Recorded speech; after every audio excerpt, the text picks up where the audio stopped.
தேர் விடு ஒரு முருகருக்கு எந்த மாதத்துல தேர் ஓடும்? பங்குனி மாசத்துல தான் தேர் ஓடும்.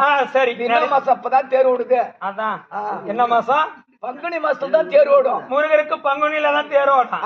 முருகா உனக்கு பங்குனியில் முருகா உனக்கு தேர் ஓடும். ஐயா தேர் ஓடும். பறிந்தவர்க்கு பாவவினை பறந்தோடும் பறந்தோடும். ஐயா பங்குனி